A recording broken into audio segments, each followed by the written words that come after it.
Salam Efrata Devotion. Saya mengajak kita merenungkan satu bagian firman Tuhan dalam Yakobus 2 ayat 19 yang isinya begini. Engkau percaya bahwa hanya ada satu Allah saja, itu baik. Tapi setan-setan pun juga percaya akan hal itu dan mereka gemetar. Kita bisa percaya bahwa Allah itu ada. Dari kecil jadi Kristen, sudah dididik dan diajarkan tentang Allah dengan pernyataan dirinya di dalam Yesus Kristus dan Roh Kudus. Bahkan dalam ibadah-ibadah kita terus memperbarui pengakuan iman rasuli yang isinya mengakui tentang percaya kepada Allah pencipta langit dan bumi, percaya kepada Yesus Kristus, dan percaya kepada Roh Kudus. Dan secara khusus percaya kepada Yesus Kristus yang adalah anak Allah, Tuhan, dan Juru Selamat. Dalam keadaan manusia, ia telah merendahkan dirinya dan taat sampai mati. Namun, setan juga percaya karena mereka ada di tempat kejadian. Setan juga menyaksikan ketika Yesus dipaku di kayu salib. Setan juga tahu bahwa Yesus bangkit dari antara orang mati. Setan percaya akan semua hal itu dan mereka gemetar. Bagaimana dengan kita? Apakah kita sungguh mengenal Allah? Atau hanya sekedar percaya? Kalau hanya percaya, kita tidak ada bedanya dengan setan. Kalau kita hanya percaya bahwa Allah mengasihi kita dengan mengaruniakan anaknya yang tunggal, tapi hidup kita jarang ke gereja, jarang berdoa, jarang merenungkan firman-Nya, hanya sibuk dengan diri dan gaweannya, pekerjaannya maksudnya, ya sama aja dengan setan. Bahkan mungkin setan lebih mengekspresikan percayanya.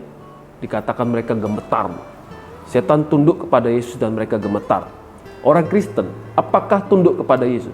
Kristen yang benar, Kristen yang mengenal Allah, mereka tunduk kepada Tuhan Yesus, menyembah Yesus, dan melakukan perkataan Yesus. Kristen yang benar, mereka dekat dengan Yesus.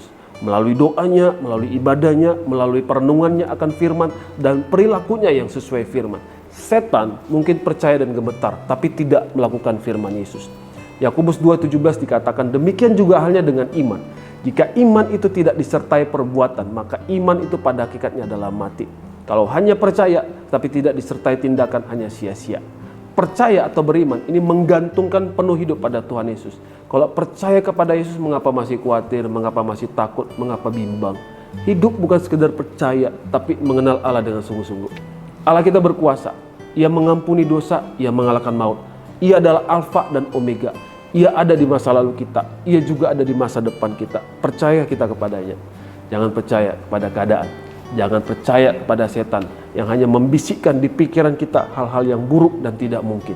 Tapi Tuhan kita sudah membuktikan melalui karya-karyanya di masa lalu dan sampai sekarang bahwa tidak ada yang tidak mungkin, tidak ada yang mustahil bagi Dia, Tuhan kita. Paulus katakan dalam Filipi 3 ayat 10-11, yang kukehendaki ialah mengenal Dia, sekali lagi ya, mengenal Dia dan kuasa kebangkitannya dan persekutuan dalam penderitaannya, di mana aku menjadi serupa dengan Dia dalam kematiannya, supaya aku akhirnya beroleh kebangkitan dari antara orang mati. Hidup bukan sekedar percaya, tetapi mengenal Yesus dan kuasa kebangkitannya. Mengenal Yesus dengan karya dan perkataan-perkataannya. Jangan khawatir, jangan takut. Yesus katakan, janganlah gelisah hatimu, percayalah kepada Allah, percayalah juga kepadaku. Mari kita berdoa. Bapa, kami mau hidup dalam iman, percaya kepada Tuhan yang dapat dibuktikan di dalam ketaatan, di dalam pergantungan penuh kami kepada Tuhan. Oh Bapa, kami tahu banyak godaan, banyak kekhawatiran, ketakutan, kebimbangan yang membuat kami sulit untuk percaya dan taat kepada Tuhan. Tapi Tuhan ingatkan kami lewat firman hari ini, supaya ketika kami percaya kepada Yesus Kristus sebagai Tuhan, kami juga jalani hidup kami dengan menunjukkan, membuktikan, mengaplikasikan iman percaya kami. Melalui pengenalan kami akan Tuhan, melalui ibadah kami, melalui doa kami, melalui hidup kami yang melakukan firman. Diberkati anak-anak Tuhan, kami akan mengalami banyak kemenangan dalam setiap situasi dan keadaan ketika kami punya iman dan disertai perbuatan.